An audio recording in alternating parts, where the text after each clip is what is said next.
Capítulo 7. Mais tarde, Jesus retomou suas atividades na Galiléia.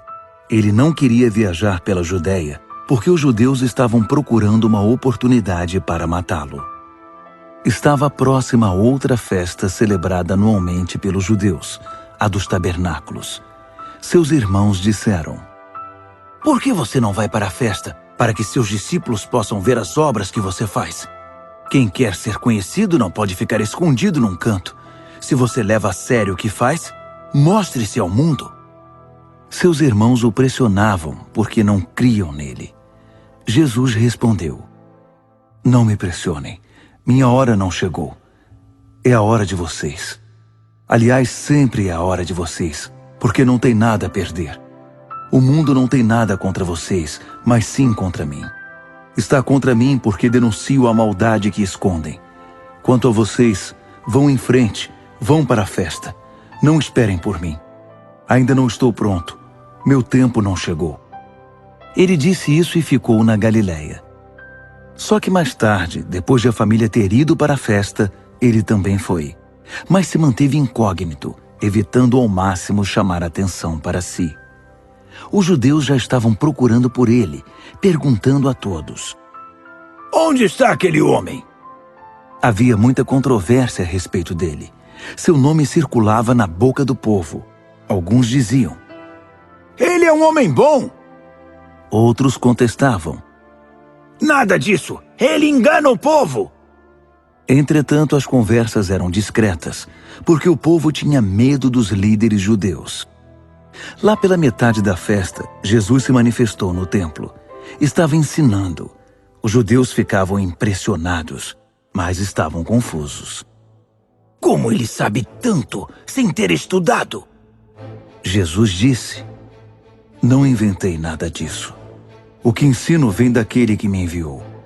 Quem quiser fazer sua vontade, pode testar esse ensinamento e saberá se é de Deus ou se eu o inventei. Quem inventa ideias próprias está sempre tentando impressionar. Mas quem quer honrar aquele que o enviou, apega-se aos fatos, não altera a realidade. Foi Moisés que deu a lei de Deus, não foi? Mas nenhum de vocês a cumpre. Então por que estão tentando me matar?" A multidão protestou: "Você está louco? Quem está tentando matá-lo? Você está possuído por demônio." Jesus reagiu: "Fiz um milagre meses atrás, e vocês estão todos preocupados, imaginando o que estou para fazer. Moisés prescreveu a circuncisão, que não veio de Moisés, mas dos seus antepassados. E vocês circuncidam um homem, operando parte do seu corpo, mesmo num sábado. Fazem isso para preservar um item da lei de Moisés. Então, por que estão preocupados por eu haver restaurado a saúde de um homem no sábado? Não fiquem procurando defeitos.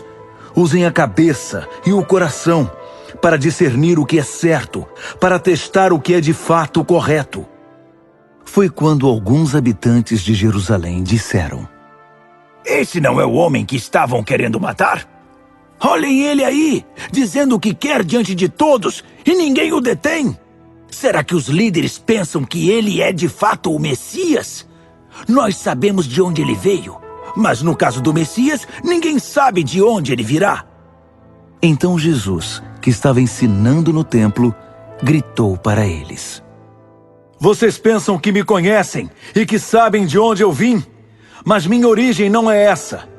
Não estou nesta missão por conta própria. Minha verdadeira origem está naquele que me enviou, e vocês não o conhecem. Venho da parte dele. É por isso que o conheço. Ele me enviou aqui." Eles procuravam ocasião para prendê-lo, mas ninguém tocou nele, pois sua hora ainda não havia chegado. Muitos de seus ouvintes passaram a segui-lo, mas diziam: "Será que quando o Messias vier, vai apresentar provas superiores ou mais convincentes que essas?" Os fariseus, alarmados com a onda de rebelião que perpassava a multidão, confabularam com os principais sacerdotes e enviaram os guardas do templo para prender Jesus. Mas ele os enfrentou dizendo: "Vou ficar pouco tempo com vocês. Depois vou para aquele que me enviou. Vocês vão me procurar, mas não vão me encontrar. E para onde vou, vocês não podem ir." Os judeus perguntaram uns aos outros: para onde será que ele vai, que não poderemos encontrá-lo? Será que ele vai para o mundo grego para ensinar os judeus que vivem lá? O que ele quer dizer com vocês vão me procurar, mas não vão me encontrar? E com para onde vou, vocês não podem ir? No último dia da festa, o mais importante, Jesus se pôs de pé e discursou: se alguém tem sede, venha a mim e beba.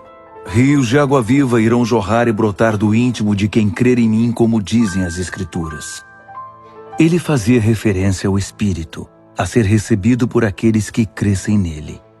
O Espírito ainda não tinha sido dado, porque Jesus ainda não havia sido glorificado. Os que ouviram essas palavras comentavam: este deve ser o profeta. Outros diziam: ele é o Messias. Outros ainda argumentavam: o Messias não vem da Galileia, não é mesmo? As Escrituras não dizem que ele vem da linhagem de Davi e de Belém, a cidade de Davi? Então houve contenda na multidão por causa dele. Os mais exaltados queriam prendê-lo, mas ninguém encostou a mão nele. Foi quando os guardas do templo se apresentaram aos principais sacerdotes e fariseus que os questionaram: por que vocês não o prenderam? Os guardas responderam: vocês ouviram como ele fala? Nunca ouvimos ninguém falar como esse homem.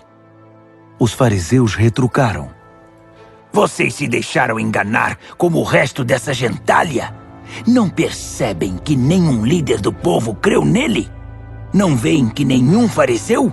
É só essa multidão ignorante, que não sabe nada da lei de Deus, que é enganada por ele e acaba condenada.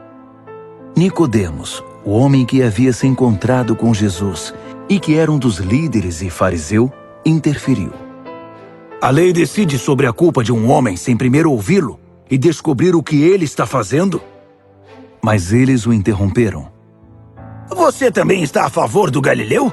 Examine as evidências. Veja se já surgiu algum profeta da Galileia. A reunião terminou e todos foram para casa. João, capítulo 8. Jesus retirou-se para o Monte das Oliveiras, mas logo voltou para o templo. O mundaréu de gente estava à sua volta, e ele se sentava e começava a ensiná-los. Os mestres religiosos e os fariseus apareceram com uma mulher que fora apanhada em adultério. Eles a puseram à vista de todos e disseram: mestre, esta mulher é adúltera, foi apanhada em flagrante. Moisés na lei ordena o apedrejamento de quem comete esse crime. O que o senhor diz? Eles tentavam apanhá-lo numa armadilha. Queriam induzi-lo a dizer algo incriminador, que pudessem depois usar contra ele. Jesus limitou-se a ficar escrevendo com o dedo na terra. Mas eles não desistiram. Por fim, ele se levantou e disse: quem de vocês não tiver pecado, seja o primeiro a tirar a pedra. Encurvando-se novamente, continuou a escrever na terra. Ouvindo isso, eles começaram a deixar o local, um após o outro, a começar pelos mais velhos. A mulher foi deixada ali. Jesus levantou-se e perguntou: mulher, onde eles estão?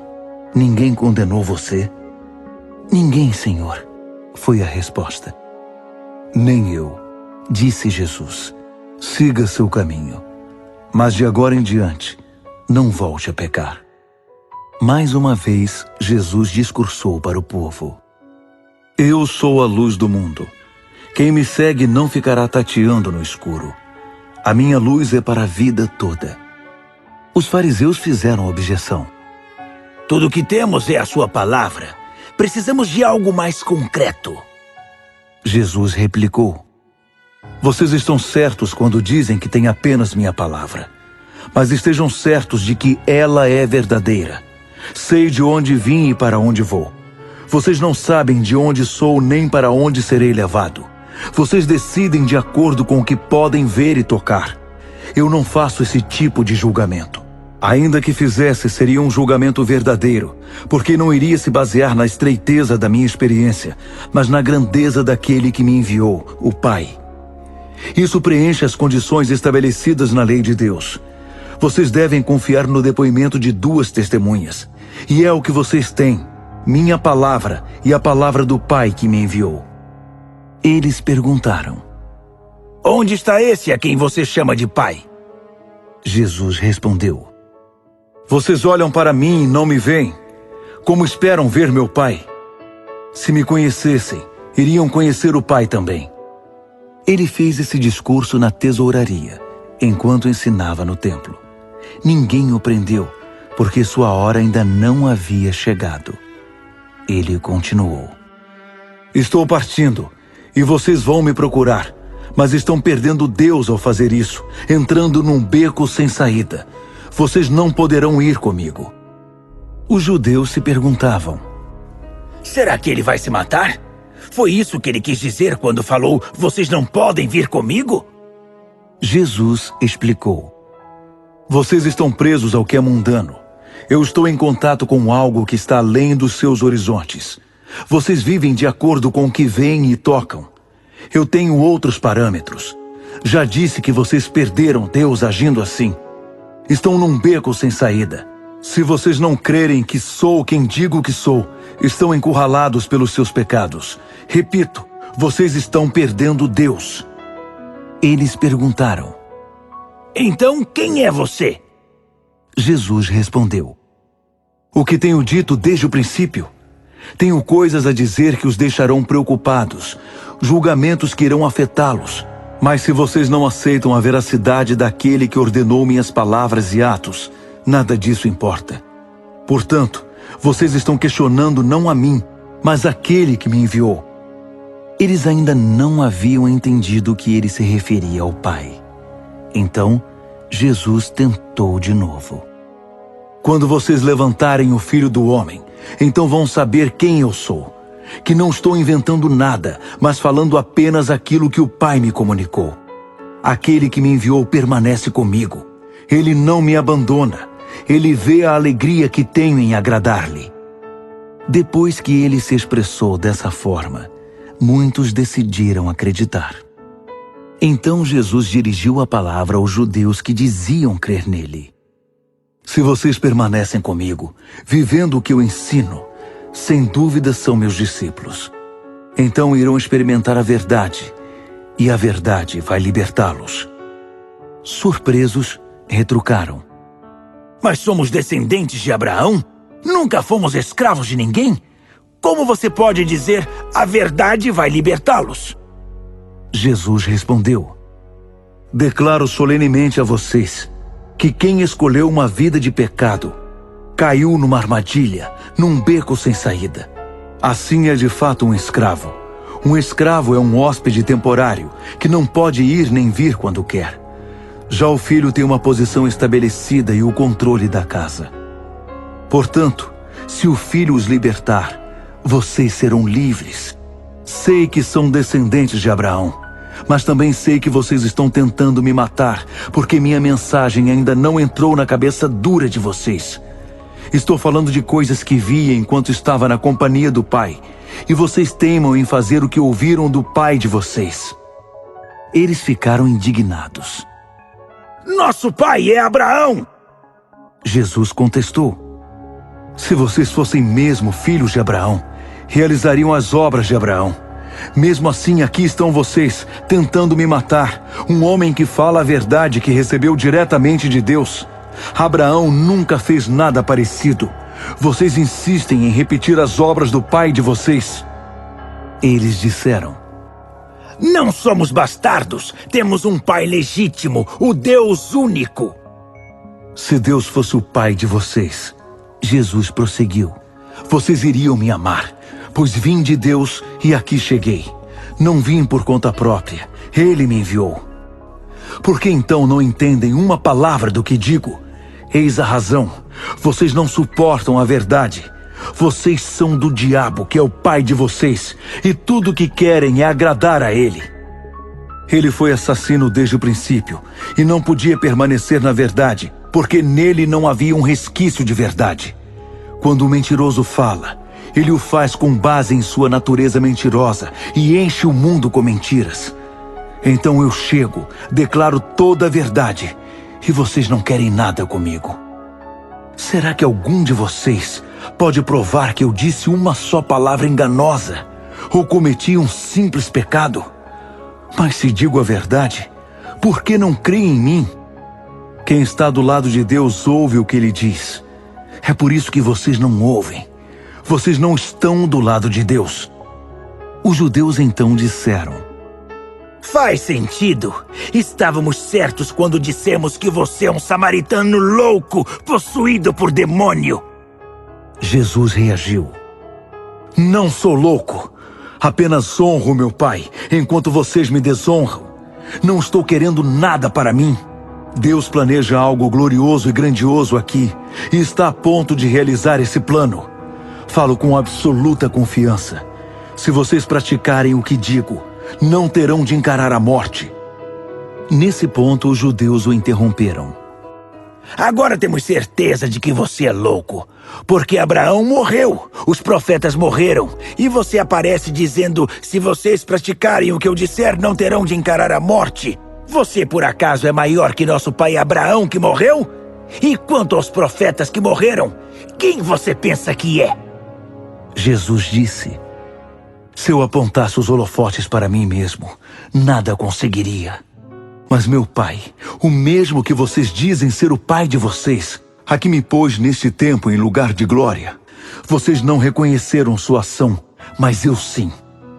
Se eu, por falsa modéstia, dissesse que não sabia o que está acontecendo, seria tão mentiroso quanto qualquer um de vocês. Mas eu sei, e estou fazendo o que ele diz. Abraão, o pai de vocês, com fé jubilosa olhou para o futuro e viu meu dia chegando. Ele viu e se alegrou. Os judeus estranharam. Você não tem nem 50 anos e Abraão viu você? Acreditem em mim, disse Jesus. Eu sou o que sou, muito antes que Abraão fosse alguma coisa. Era provocação demais para eles. Por isso, pegaram pedras para apedrejá-lo. Mas Jesus se afastou dali, retirando-se do templo.